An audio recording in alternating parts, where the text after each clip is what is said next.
Hi, I want to welcome you to Growing Nimble Families. My name is Melitza.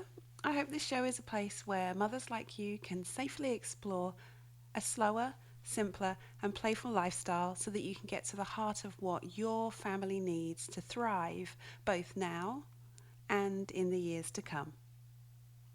I'm excited to share this interview with you today because how to study seems like such a big thing, especially for school age kids.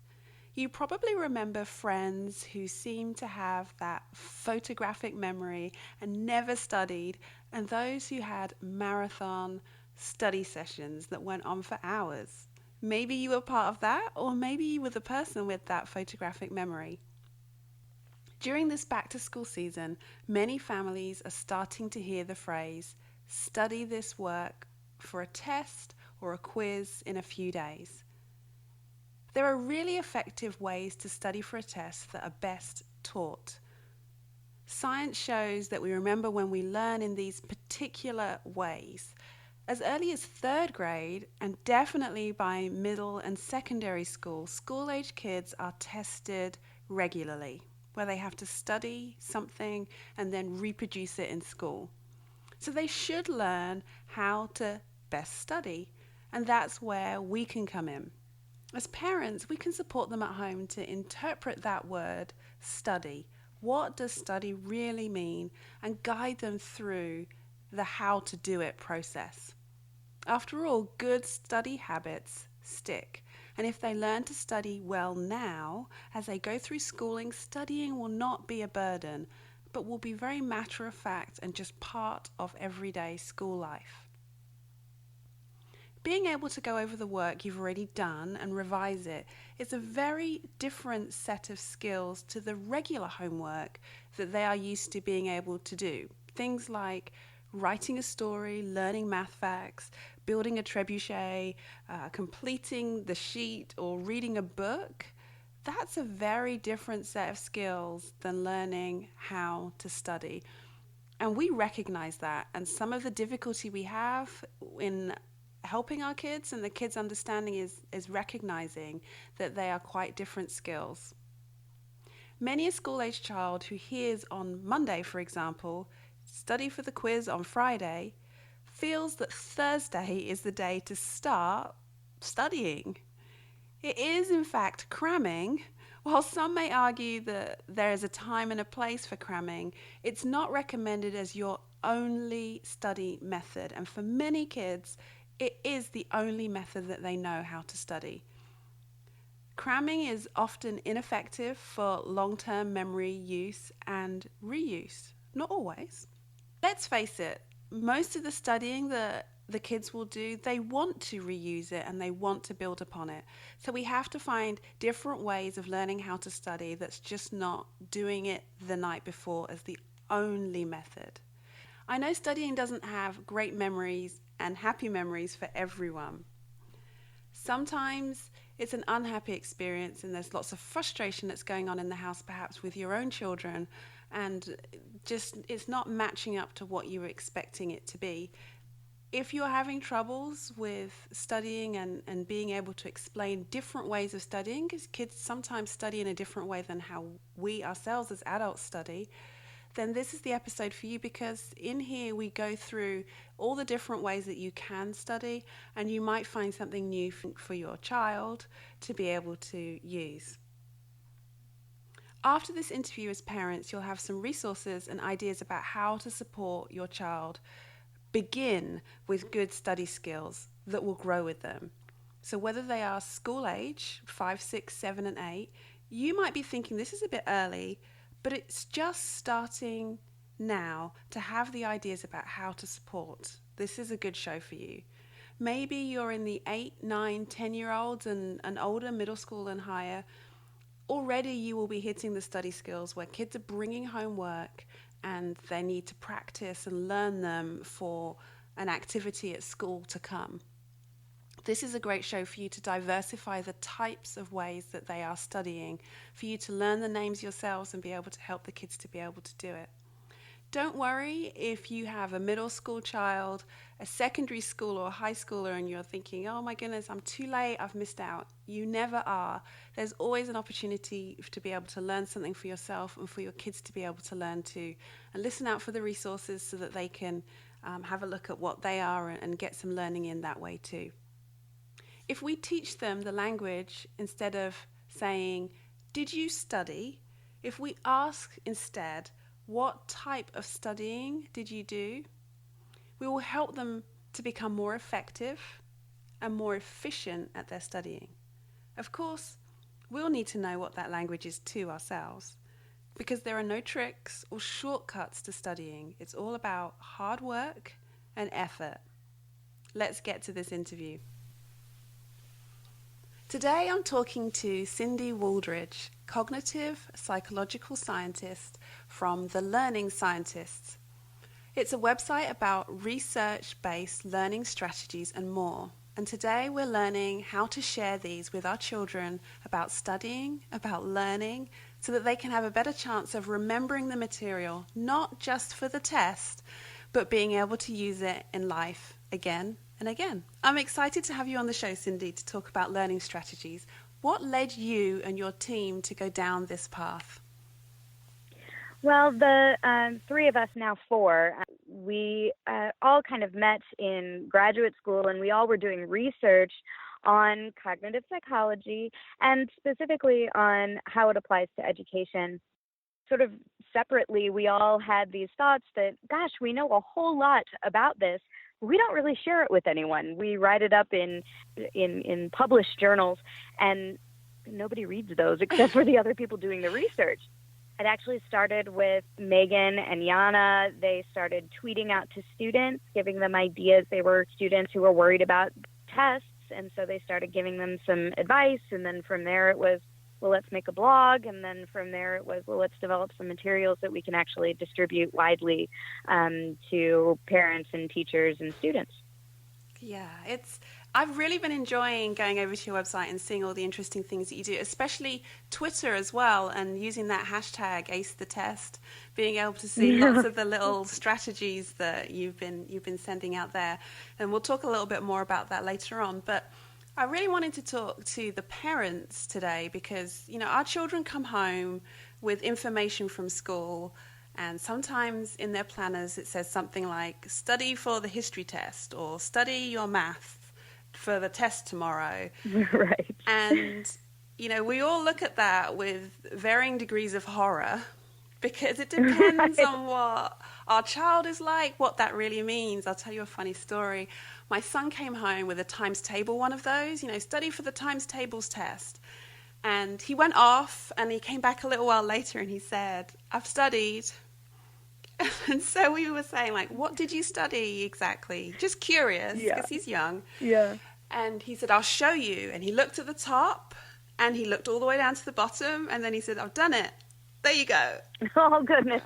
And so we knew, because he had older brothers at the time, that we had some conversations that we needed to have about what does study for the test mean. But each of my children study in very different ways.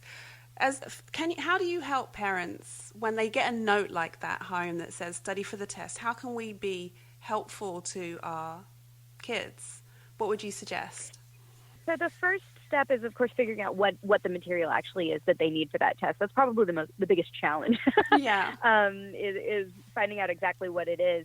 But from there, you know, we have these 6 strategies for effective learning, and we'll talk about those here in a bit. But I think the biggest thing is if there's enough time in that planner that it's not the very next day.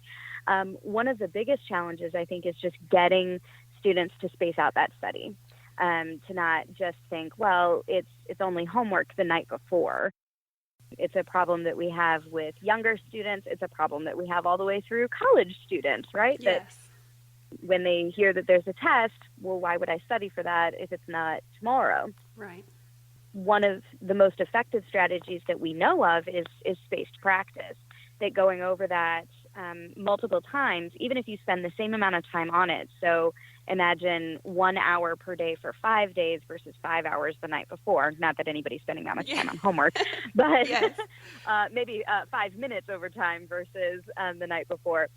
is actually going to have bigger benefits than doing it all that night. If you have enough time, that's the biggest one that you can do, is just trying to encourage them to go over that material, even if they are just looking at it, although we know that's not an effective strategy, that even if they were only doing that, they would have bigger benefits doing that if they did it over time than if they did it the night before. Great. And so when is a good time to start teaching learning habits like these? Because you've mentioned doing the spaced practice and being able to do it over time. You know, there's lots of things that we're teaching our children at home. How do we start teaching those learning habits? And what would you start with? Again, I would probably start with that spaced practice, spacing things out. But realistically, I would try to do as much of the good strategies as you can as early as you can. Create those habits very early on, that instead of having a student who thinks that it's studying to just look over what they have in front of them, or even to copy down. So I have a 16-year-old stepdaughter, and when she has a study guide for a test, there are things listed, and she goes and finds it in the book and then just copies word for word from the book, which we also know is not terribly useful. So I think that the earlier that you can start all of these strategies, the better. If we already have habits that have been formed and we need to make changes, again, I think that spacing is probably the first one. But then the next one that we have lots and lots of really good evidence for is retrieval practice. So that's the idea of just having the problems and coming up with the solution for them, or seeing the terms and coming up with the definitions yourself, and then going back and checking your work and making sure that's correct. I mean, it's practicing retrieval. It's essentially testing ourselves, but we try not to use that word test because people don't like that word very much. Yes. But that's essentially what we're doing, is just trying to practice retrieving the information, because that's what they're going to need to do later on. So I think it's an easy one. It makes sense to do that while studying. And so if you're kind of easing your way into that, I would say we start by spacing it out, because that's an important one that we find people don't do ever. Yes. And then to practice retrieving, I think is very important too. Well, that's really handy, because we're at home with the kids. That would be a good way when they come home with the test dates, that we can help them actually set out some sort of timetable for doing this type of spaced practice if there is time, and to be able to do that. So that's something effective that we can actually do as parents, rather than just think, how can I help?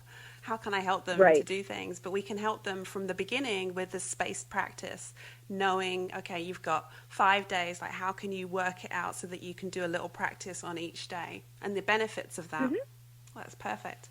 So you've mentioned 2 of them, and I know that there are 6 strategies for effective learning.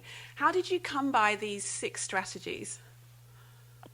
So the 6 strategies are specifically the strategies that have the most evidence demonstrating that they do work. And we don't have prescriptions here. They're flexible principles. So we essentially talk about what these strategies are in general, but then it's kind of up to you to apply them to your specific situation.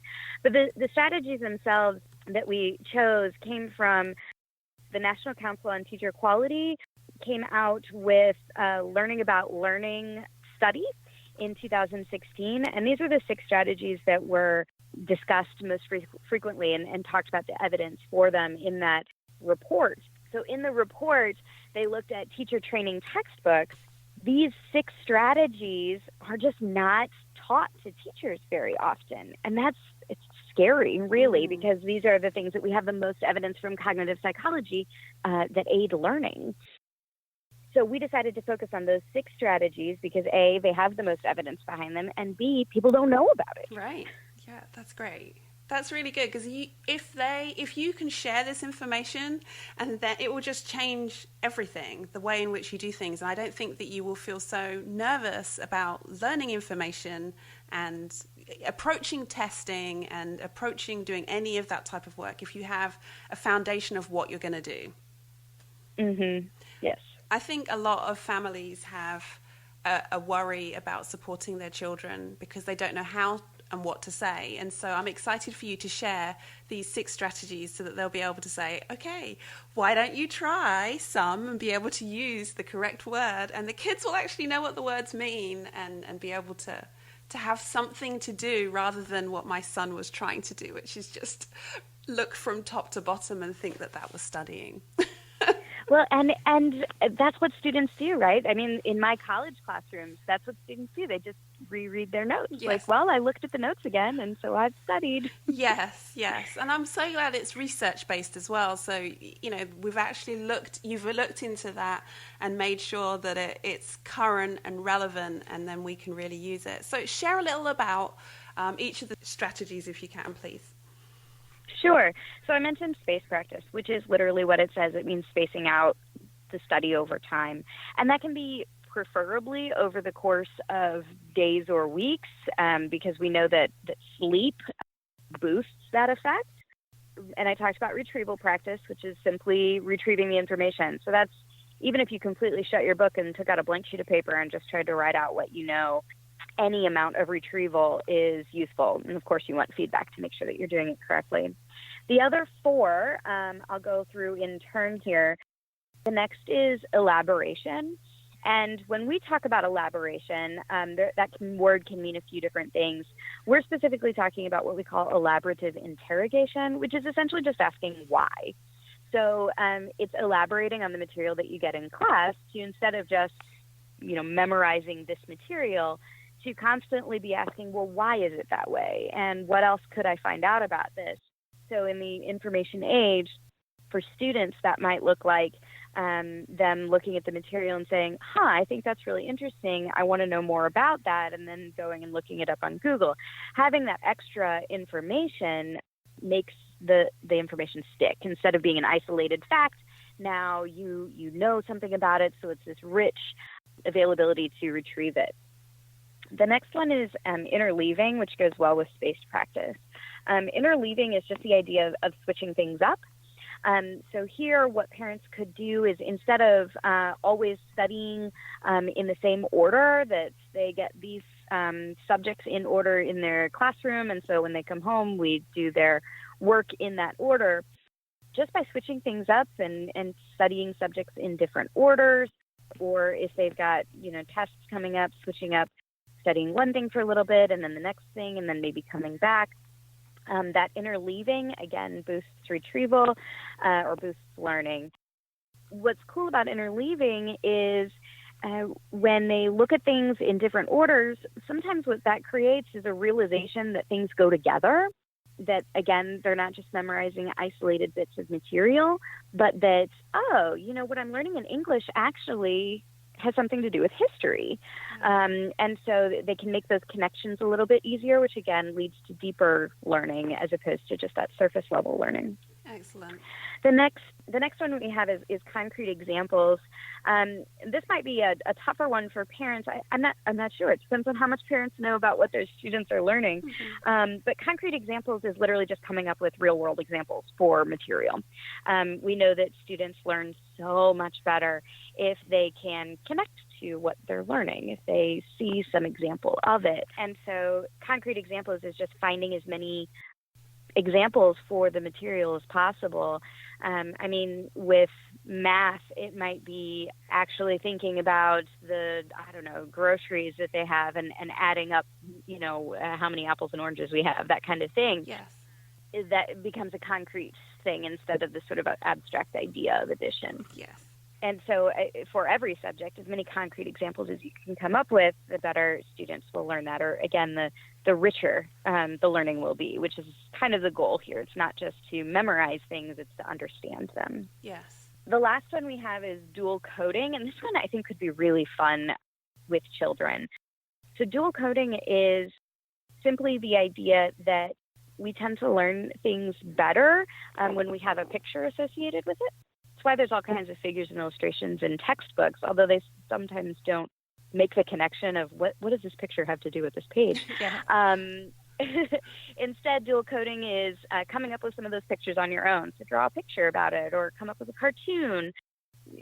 On our blog, we have lots and lots of examples of different types of dual codings, of infographics and Venn diagrams, those kinds of things that can help students to, again, if they can on a test recall the picture associated with material, they're much more likely to remember that material. And again, it leads to this sort of richer learning to understand how all these things fit together.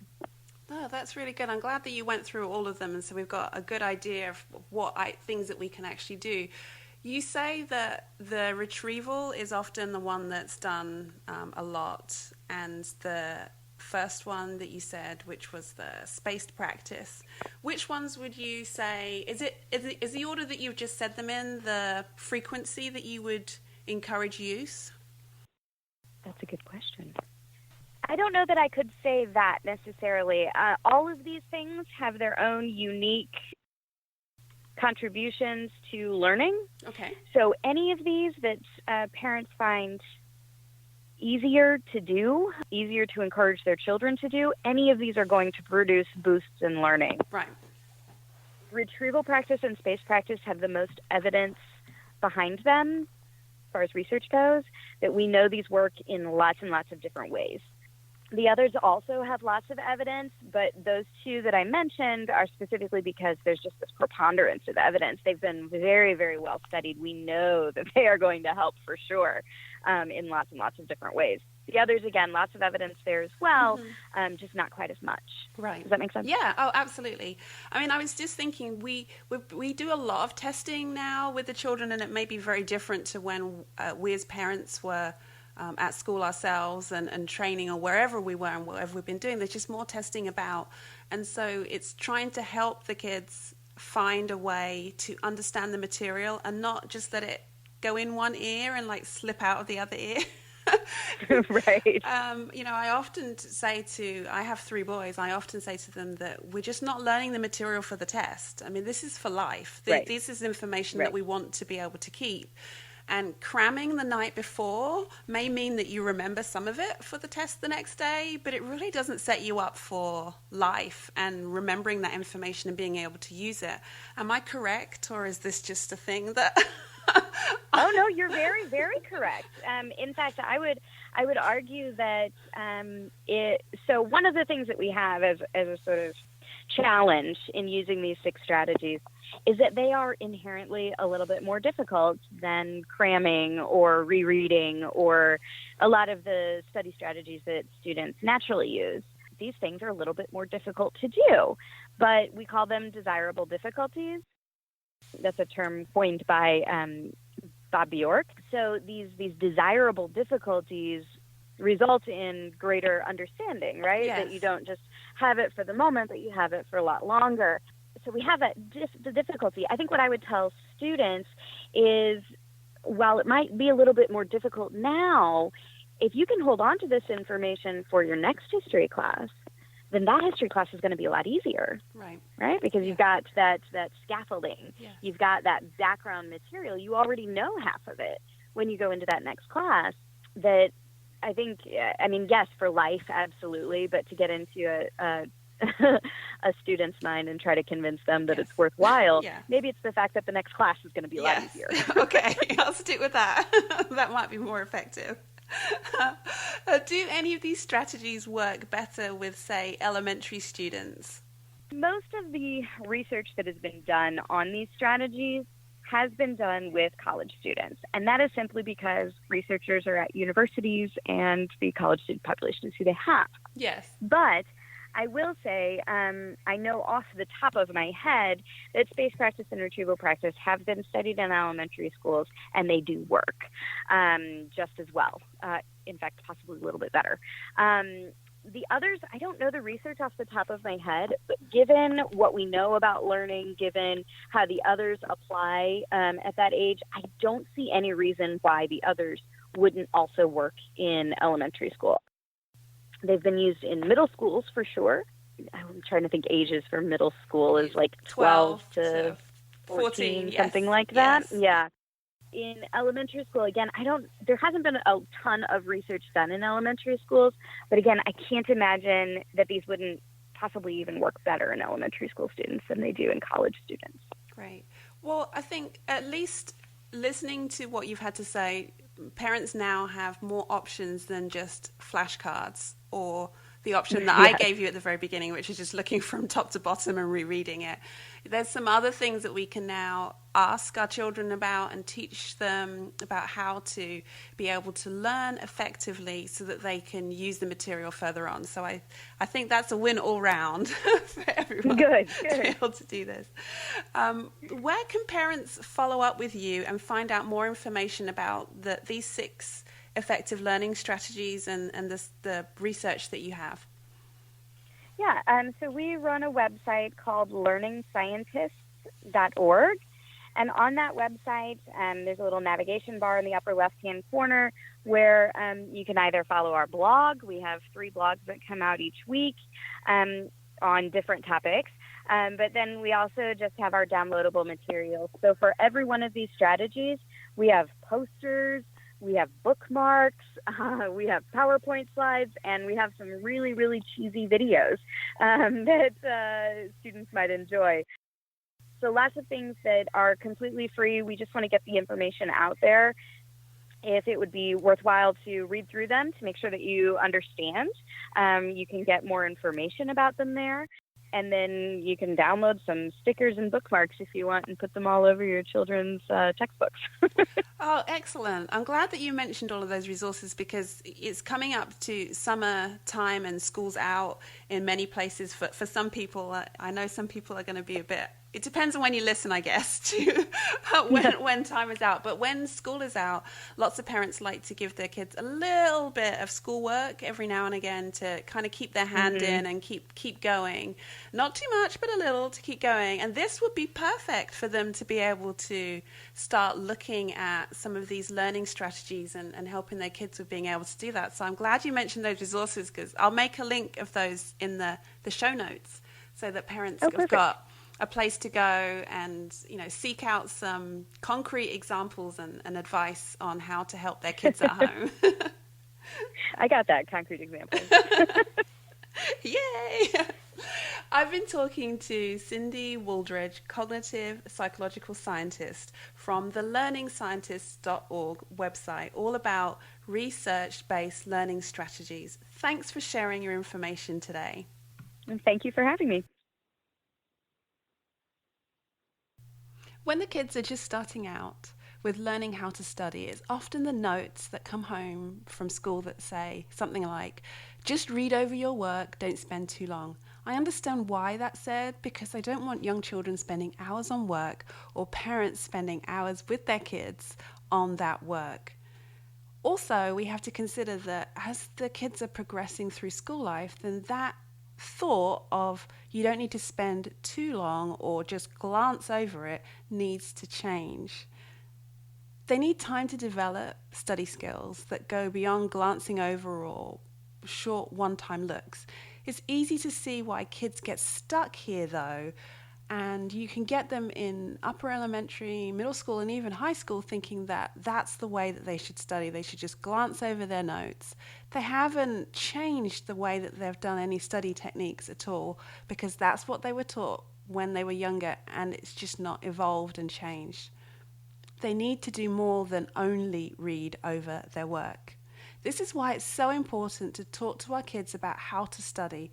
They need to be able to recognize for themselves the times when they do need to just look over their work and the times when they need to do space practice or spend some time finding those concrete examples, really taking the time to go over their work. Eventually, they'll become more reflective as they get older. Even though I was told to look over my work, I don't really understand this paragraph, so I need to look deeper, or I understand it really well. So yeah, all I need to do is look over it the night before or 2 nights before, but they need to know when to do that. Learning how to teach the kids to study can feel like you're telling too much or doing too much sometimes. I know that I felt that at times too. There's this give and take, and crucially a time when they are kind of freewheeling. You don't know if they're going to be able to do it, they don't know, and they need this time to try and do it for themselves. There has to be this handover where they feel like they've got this, that we trust them to be able to do it. the teacher has said, or you, the teacher, has said, study this, and that we have to let them try. We trust them and they do things that work best for them.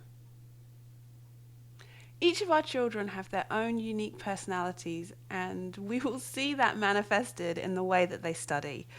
They need to stumble and strive and make the progress when it comes to studying, which means we need to be a little hands-off as they're doing this. Maybe they study straight away when they come home. Maybe they want to have a little break. Maybe they need to walk around and study. Maybe they need to be completely still. Maybe they need to listen to music. Maybe they need absolute silence. These things are different for each of us, and we have to kind of find what that is. I know it can feel kind of tricky to really let them try because we know what works for us or what works in general. But if we let them do that, then it will be so much better for them. And we have all this time to be able to do this in elementary school and primary school, all the way through to middle and secondary school. There is time for them to be able to find out how to study best for themselves. Lots of schools have systems that you can sign up to where teachers can communicate with you via text. The system texts the messages of homework or links to textbooks or reminders, links to the teacher's web pages even. Learning to study is teaching our kids how to access those messages too. Many of you can through an app on your phone or their phone or through their email systems too. Being able to teach our children how to access all of that is just as important as teaching them how to study, because if they can't access it, they don't know where to go and get the information. So there's lots of information coming in from lots of different places, and it's hard to remember where all those things are and do all of those things consecutively. So it can get really, it's easy to see how they drop things as they're going to middle school or secondary school. It's a lot of juggling, and it's a lot of finding systems so that they can do these things for themselves. For example, while I've been recording this show, I've had a message come through on my phone for one of my kids that says that they have a science test on Thursday, which is in 2 days' time. Since it's Thursday, they have time to study in some different ways. When they get home, they get to decide what are they going to do and how are they going to do that. Maybe they'll do space practice or some interleaving, who knows. They'll need to check the resource themselves, because I get a text message myself, but they have it set up in their email accounts so that they can go check that too. So if they need to check that resource, they should know already coming home from school, I hope, already, but if not, they go there and check that. Since this is a new system for them and a new start to the school year, I'm still there asking the questions. So I will say to them, what are you going to do and how? But I fully expect to pull back from this, and I won't need to ask those types of questions every time I get a message. I know that they have homework. I know that they have to study, but they'll be able to kind of manage that more themselves. But right at the moment, we're kind of establishing the habits, so we want to make sure that we're establishing good habits. Eventually, he'll have a study system where I can check in only from time to time. It's a struggle, though, as a parent, because I'm wondering if they're going to do it right. I know how I would do it, and I wonder if they'll get distracted or do it in the right order. I'm considering all the other things that are going on in the night, and will they think about that too? But after asking them, I have to allow them to just get on and just do it. It's early in the school year. They can learn a bit about themselves. The results don't have a huge impact, so the stakes seem low to give them the opportunity for them to do their best right now. This is not a big end-of-term test or examination that's worth a huge percentage of their grade. This is a good opportunity for them to practice and learn and try. It's hard to remember all of the 6 learning strategies, and often we're not always there when they start their studying. So I would encourage you to look up the resources, and I'll give a link to those in the show notes, and print them as references for you and for them. No one is waiting around for you to explain elaboration or concrete examples. They can just go to the sheet for themselves. You can as well. We've got 101 things going on, so you can go back and have a quick look and check what it was that helps them. I love that there are bookmarks and sheets that we can use because we can leave them on the desk or in their homework area, or even store them digitally in their Evernote or in the cloud or wherever it is for future reference.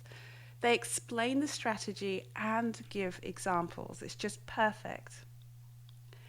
I just wanted to have a quick note that how to study can be a hidden shame for some children. They don't have the parent to turn to at home to help them with study techniques, or they're embarrassed to ask, or they just don't know who to turn to when they're struggling with studying. Maybe there's a language barrier, or the way the material is tested is different than what they're used to. They've moved from a different school district or a different part of the country or the world. There's so many things that can happen that mean that children just don't say why they're not able to study. All you see are the results and they're not very good, and you just say, you've got to do better. But there's more to it than that.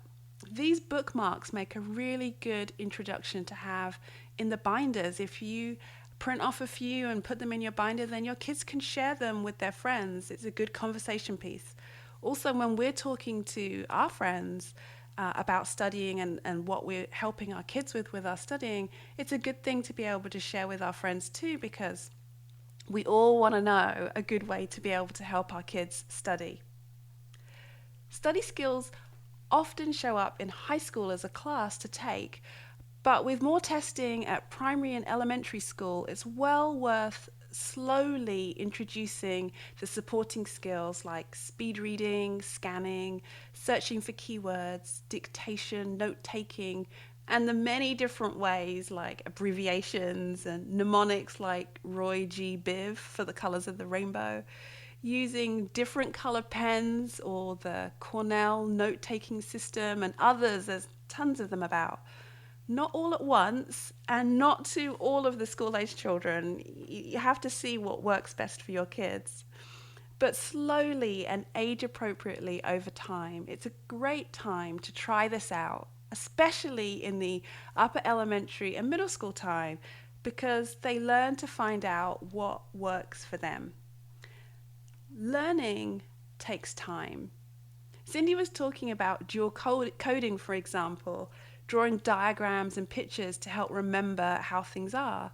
Maybe for your child, their study technique would be vastly improved if they did just pictures and drawing and charts, because that's how they learn. It clicks with them. Maybe they have that type of memory where they can see things on the page and it clicks. Maybe your child is the note taker, and just learning how to divide up their page with different colors or in different sections is exactly what they needed, but they didn't know until they practiced or they saw somebody else using a different color pen or a highlighter. They need time to find the system or the things that work for them. Sometimes they might realize that some subjects they need the charts and some subjects they want to do the notes. It's good for them to see what works for them and their personality.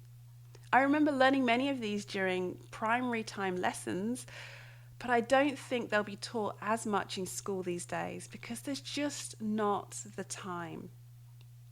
There will come a time, unfortunately, when the kids won't want to learn how to study from us or anyone. They have their way, and it's hard to convince them to do it differently. As they get up there in age, they are overwhelmed as well with the sheer volume of work, play, study, rest, school cycle.